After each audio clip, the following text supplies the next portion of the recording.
Imagine for a second a robotic scalpel.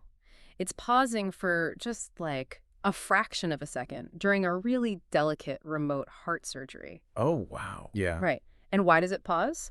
Because a crucial data packet had to travel from a hospital in Chicago to a server farm all the way in Ohio and then all the way back. At physical distance. Exactly. And in that microscopic delay, the patient's entire outcome could change. I mean, if you read any tech blog in 2026, there's this expectation of weightlessness. Right. The cloud is magic. Yeah. The tech world wants you to believe everything is just magically in the cloud. It's frictionless, invisible, completely untethered. But physics, as it turns out, strongly disagrees. It does. It's a very seductive story. This idea of shedding all our physical baggage and running our businesses purely in the ether. But it's an illusion. Totally. The physical world still fiercely dictates the digital one. And that tension between the invisible magic of the cloud and the, heavy blinking metal of the server room is exactly what we're getting into today. Welcome to this deep dive. Glad to be here. Our mission today is to unpack a massive stack of enterprise IT notes focused squarely on the AWS CLF CO2 exam context. We're tackling what our sources call the honest debate nobody has: cloud versus on-premise infrastructure. Which is funny because it's an argument that conventional wisdom said would be completely settled by the year 2026. Right, we were all supposed to be in the cloud by now. Exactly. The assumption was that every enterprise, just absolutely everything, would have migrated.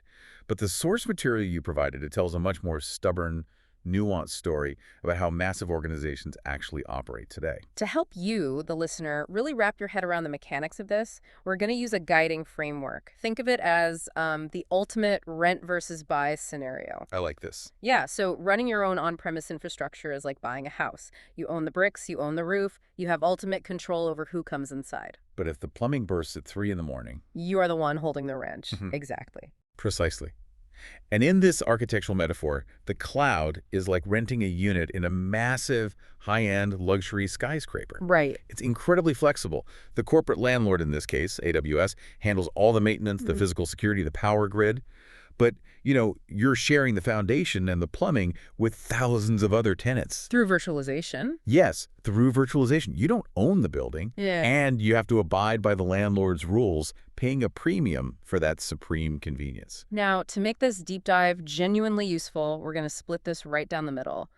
I am firmly taking the side of buying. Oh, really? Yeah, I'm going to argue why on-premise infrastructure is absolutely still essential even in 2026.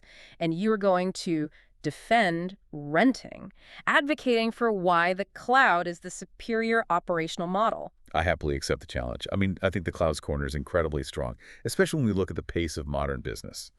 Okay, let's unpack this. Before we get blinded by the shiny, limitless appeal of the cloud, we have to understand why so many massive, wealthy companies flat out refuse to sell their houses. Right. Why keep the servers? Exactly. Why are they still buying and maintaining their own physical servers? And the first major reason staring us in the face goes right back to that robotic surgery example, latency. The speed of light. Yeah. When we strip away the marketing, the cloud still relies on physical fiber optic cables. Data is essentially pulses of light, and light traveling through glass is slower than light traveling in a vacuum. And in the delays from network switches and routers, and you have a physical speed limit. That is a fundamental reality. Think about you, the listener, trying to run a high-frequency trading platform. In that specific financial world, fortunes are made and lost in fractions of a millisecond. Oh, yeah. The algorithms are executing thousands of trades before a human can even blink. Right. Those firms literally buy real estate across the street from the stock exchange so they can run the absolute shortest physical cable possible. If you try to run that workload in an AWS region hundreds of miles away, The network jitter alone would bankrupt you. exactly. In those scenarios, you don't want a landlord. You want ultimate control over the hardware and the network path. It isn't just a preference. It is a strict operational mandate. Well, I will concede that for ultra-low latency, the physical proximity of an on-premise environment is unbeatable. But let me push back on the broader application of that argument. Go ahead. Yes, physical physics matter, but the cloud providers haven't just been sitting still. They've recognized this edge case requirement, and are building what they call local zones, Local zones, right. essentially pushing compute and storage closer and closer to major urban and industrial hubs, specifically to shrink that physical distance. For 99% of enterprise workloads, a 20-millisecond delay to fetch a customer database record is completely imperceptible to the end user. Taking on the burden of maintaining your own secure, climate-controlled server facility just to shave off 10 milliseconds simply doesn't make business sense for the vast majority of applications. I understand the local zone argument, I really do, but latency isn't my only weapon here. What about highly regulated industries? Like government work. Yeah, we're talking about the Department of Defense, specific healthcare sectors, or, national energy grids. These entities often literally cannot put their data into a multi-tenant cloud environment. Because of the hypervisor. Right. Under the hood, cloud virtualization uses a hypervisor, basically a piece of software that splits a massive physical server into dozens of smaller virtual machines. That means your highly classified data could be sitting on the exact same physical silicon chip as some completely unverified company's data. Sharing the hard drive. Exactly. For some regulators, a software barrier just isn't good enough. They need an air-gapped physical server behind a physically locked door. They need to own the house. That requirement definitely exists. But what's fascinating here is that even the most heavily regulated entities are finding that the landlords often provide far better security than the homeowners do. Really? Better than an air gap? Well, let's look at AWS GovCloud, for example. These are dedicated, completely isolated regions specifically built for U.S. government agencies and contractors that meet incredibly stringent compliance requirements. Right, but it's still AWS. It is, but AWS spends billions of dollars on physical access controls, custom silicon designed for security, and dedicated fiber networks. That is a level of investment in security that almost no individual corporation or even government agency could ever afford to replicate in their own private data center. I mean, they might outspend me on guards and gates, but at the end of the day, someone else's employee has root access to the hypervisor managing my data. Fair point. But let's pivot, because here's where it gets really interesting. Let's talk about the bottom line: money. Ah, yes. The financial argument. There is a massive, pervasive assumption in the tech industry that moving to the cloud is always cheaper. But when you look at the honest math of total cost of ownership, or TCO, over a 5 to 10-year horizon, It's a myth. it is often a complete myth. The sources lay it out perfectly through the lens of CapEx versus OpEx. Capital expenditure versus operational expenditure. Right. Let's say you are a massive established streaming service. You have a highly predictable, flat workload at a massive scale. You know exactly how many servers you need running 24/7 to stream video to your subscriber base. You know the baseline. Exactly. If your family is never going to grow or shrink unexpectedly, buying a house is financially vastly superior. You buy the physical servers up front, that's your CapEx. And you usually amortize it. Yeah, you amortize that capital expense over a 5-year depreciation cycle. From that point on, your monthly running cost is essentially just electricity, cooling, and a bit of floor space. Okay, I see where you're going. If you take that exact same massive, predictable, never-changing workload and put it into the cloud, you are paying the landlord's profit margin forever. You're paying retail price for compute power when you could be building it yourself at wholesale cost. So on-premise is cheaper. On-premise at a predictable scale is undeniably cheaper over time. Well, if we connect this to the bigger picture, your entire financial argument relies heavily on a concept that rarely exists in modern competitive business. Which is? Absolute predictability. I mean, how many enterprises actually have perfectly flat, totally predictable workloads year-round? Major legacy enterprises with established product lines do. Some do, Okay. but they are the exception. For the vast majority, business is cyclical, seasonal, and highly unpredictable. And this is where the OpEx model, the operational expenditure of the cloud, absolutely destroys the CapEx model of on-premise. Let's elevate our house metaphor.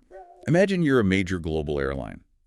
If you build a massive 10-bedroom house, meaning you buy millions of dollars of physical servers just to ensure your booking system doesn't crash during the absolute peak of the holiday travel season. You're paying for empty rooms. Exactly. You are paying the mortgage, the heating, and the property taxes on 9 empty bedrooms for the other 350 days of the year. That is dead capital. I see the dead capital argument. It's money trapped in depreciating silicon that could have been spent on research and development. In the on-premise world, Companies were forced to provision their hardware for their absolute maximum peak capacity. Right, because if a massive winter blizzard hits the East Coast. And suddenly, millions of stranded passengers are hammering the airline's app to rebook flights simultaneously. An on-premise system either crashes due to lack of capacity, or it survives because the airline spent $50 million on servers that sit idle 90% of the time. So what's the cloud alternative? In the cloud, the landlord absorbs the cost of those unused rooms. You rent a small, efficient one-bedroom apartment for your baseline traffic. But the moment that blizzard hits, you instantly rent 9 more bedrooms for exactly 48 hours to handle the rebooking surge. And then you just give them back. The moment the storm clears and traffic drops, you give those virtual bedrooms back. You only pay for the exact compute cycles you consume. That is the true total cost of ownership advantage. I completely understand the elasticity argument. It's brilliant for weather crises or, unexpected surges. But you are leaving out the hidden costs that make CIOs lose sleep. Egress fees. Yes, data egress fees. This is the dirty little secret of the cloud that our sources highlight. Renting the apartment is cheap, and the landlord even lets you move your furniture in for free. But taking it out. The second you want to take your data out of the cloud, maybe to run it through a third-party analytics tool or to move to a different provider, the landlord hits you with massive egress charges. They do charge for outbound data. You're essentially taxed on your own data leaving their network. For data-heavy applications, those egress fees can completely wipe out any savings you got from shutting down servers during the off-season. Plus, you end up with massive vendor lock-in. Egress fees are certainly a valid architectural consideration. You have to design your systems intelligently to minimize data transfer across availability zones or out to the public internet. Right. But even with those fees factored in, avoiding that massive upfront capex still makes the cloud incredibly compelling for innovation. Okay, let's throw a legal wrench into this then. Yeah. What if you literally aren't allowed to put your data into that flexible, OpEx-friendly rental apartment because of invisible legal borders? I want to transition to data sovereignty because this is where the cloud providers hit a brick wall. Data sovereignty. This is a massive hurdle in 2026 and a critical component of our enterprise IT sources. Exactly. Data isn't just ones and zeros floating in the ether. It is legally bound to the physical soil it sits on. We see this heavily regarding the European market. Imagine you, the listener, are the CIO of a major financial institution headquartered in Luxembourg. You might look at the cloud's elasticity and drool over the TCO savings, but you have to think twice, or maybe 3 times, before putting your citizens' financial records into a global AWS environment. Yes, because of regulations like GDPR and incredibly strict local data privacy laws. Data sovereignty essentially mandates that data is subject to the laws and governance structures of the nation where the physical hard drive is located. Right. So if you are that bank in Luxembourg handling the sensitive financial data of European citizens, you cannot just ship that data across the Atlantic to an AWS data center sitting in Ohio. Because the moment those ones and zeros land on an Ohio server, they technically fall under United States jurisdiction, right? Right. Including laws like the U.S. Cloud Act, which could theoretically compel the provider to hand over data to U.S. authorities. Exactly, which completely misaligns with European privacy standards. You cannot rent an apartment if the landlord lives in a different legal jurisdiction that doesn't respect your local laws. It's a huge problem. European enterprises face massive compliance hurdles here. They have to categorically guarantee to their regulators that their primary data and all the redundant backups of that data will physically never leave the borders of the European Union and in some cases never leave their specific country. So mechanically, how does an enterprise actually manage this? I mean, if you're a global airline or a multinational bank and you legally must keep your Luxembourg data on Luxembourg soil, but your development team desperately wants to use the modern flexible cloud APIs you were just talking about. How do you operate? Yeah, how do you operate? It feels like you are trapped. You want to rent the cloud, but the law strictly dictates you must buy the servers locally. And that profound legal and financial friction leads us perfectly to the core realization of our deep dive.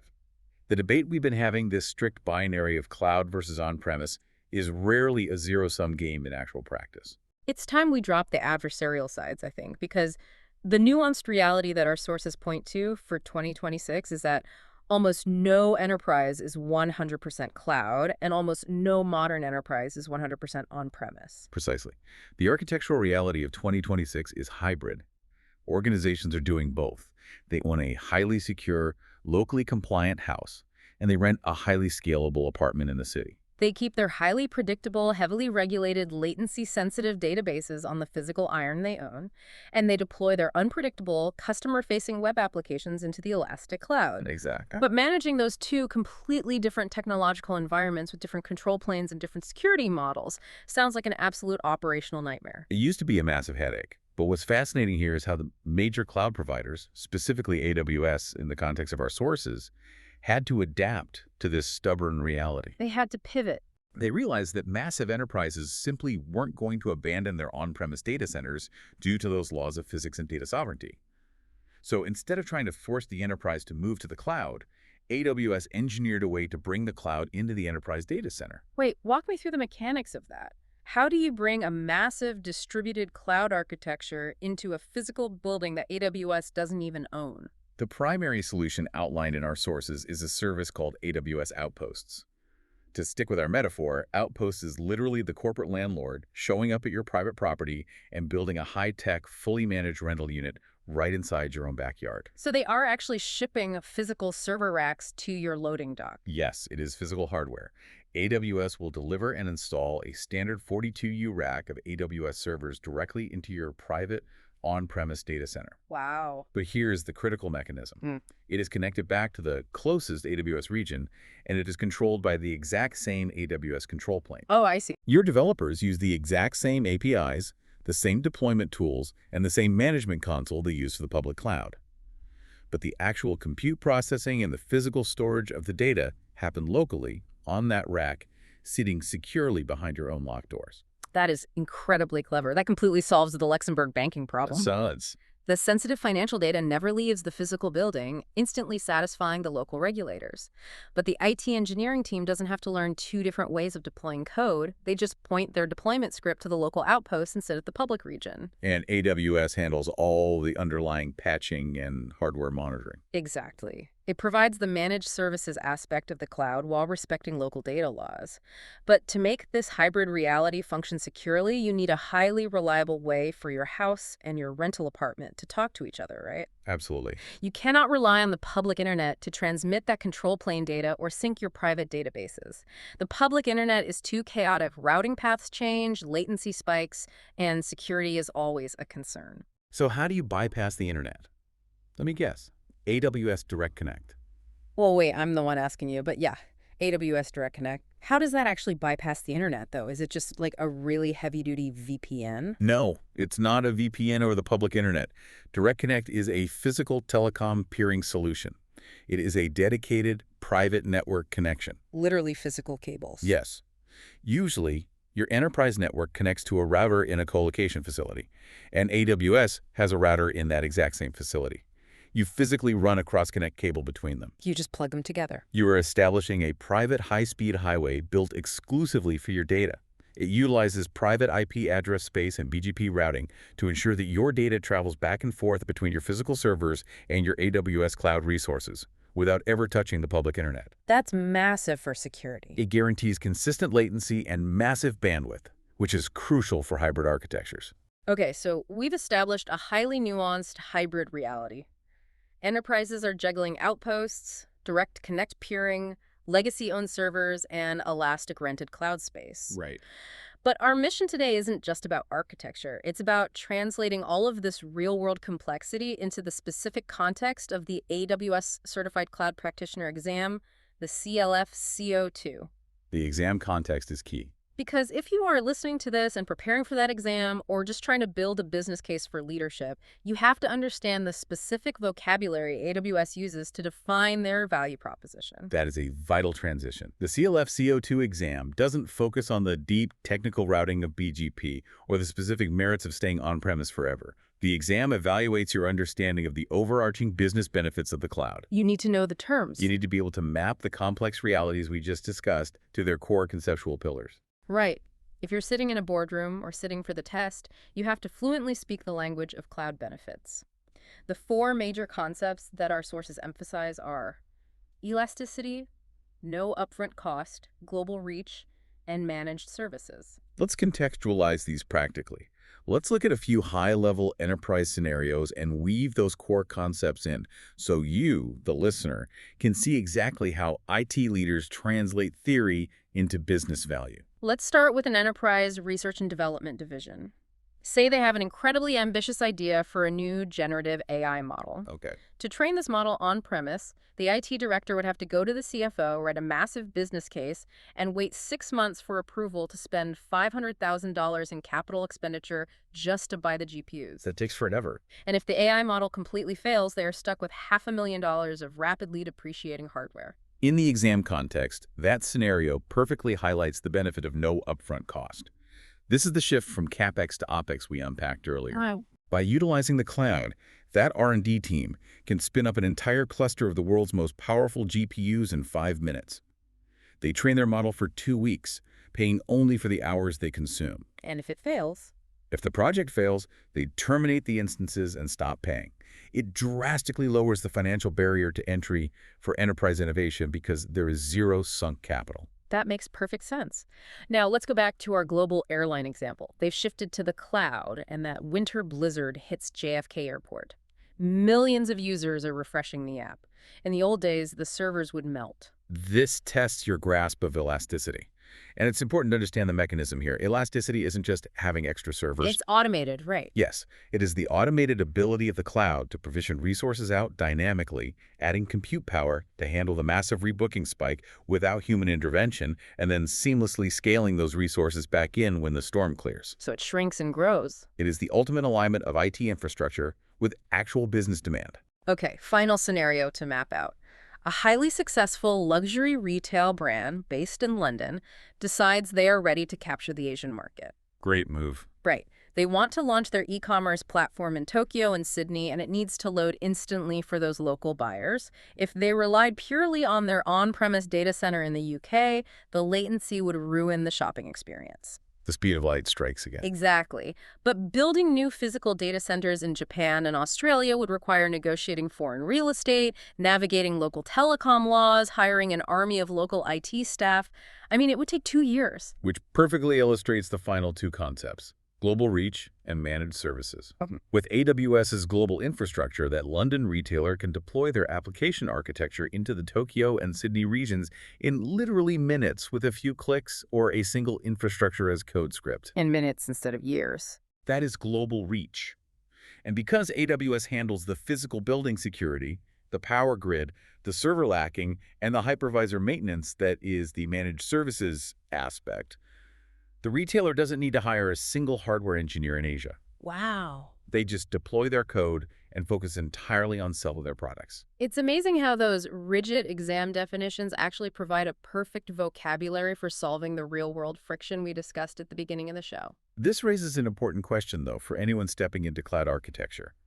Passing the CLFC-02 is an excellent foundational milestone, but your real job is translation. You have to explain it. You can't just walk into a C-suite presentation and say, AWS offers elasticity. You have to explain how elasticity protects the airline's brand reputation during a crisis, or how shifting to an OpEx model frees up cash flow for the R&D department. So what does this all mean if we zoom all the way out and look at the entire architectural landscape we've mapped today? The rent versus buy debate isn't actually a battle to see which model achieves total victory. Not at all. It's a delicate, ongoing balancing act. It is about taking the undeniable magic of the cloud, the automated elasticity, the lack of massive upfront CapEx, the instant global deployment, and carefully, strategically matching that against the very real, very heavy constraints of on-premise reality. Strict government regulations. Exactly. Unyielding data sovereignty laws, the literal laws of physics regarding latency, and the pure financial math of predictable workload scale. It is an architecture of compromise. The smartest, most resilient organizations in 2026 aren't blind ideologues. They aren't stubbornly clinging to all their physical houses out of fear, and they aren't blindly migrating every single workload into rentals just because it's trendy. They're hybrid. They are highly strategic about where every single byte of data lives, and they use hybrid tools to stitch it all together. And that leads me to a final thought I want to leave you, the listener, with today. Something to mull over as you study your notes or analyze your own company's tech landscape. We've established that hybrid is the permanent reality. And we know that cloud providers are now literally shipping their own physical, managed hardware like AWS Outposts to be bolted into the concrete floors of private, local enterprise data centers. Mm. So, if the landlord is now building the rental property inside your own house, Does the hard line between cloud and on-premise even exist anymore? exactly, does it even exist? That is a fascinating blur of the historical boundaries. Right. Have we just come full circle? Has we shed the illusion of invisible magic in the sky, returned to the heavy metal blinking on the ground, and simply reinvented the traditional server room? Just with a highly optimized, incredibly expensive monthly subscription fee. Yes. When you look at the physical architecture, it certainly makes you view those flashing lights in the colocation facility a little differently. That really does. Keep diving deep, and we'll catch you next time.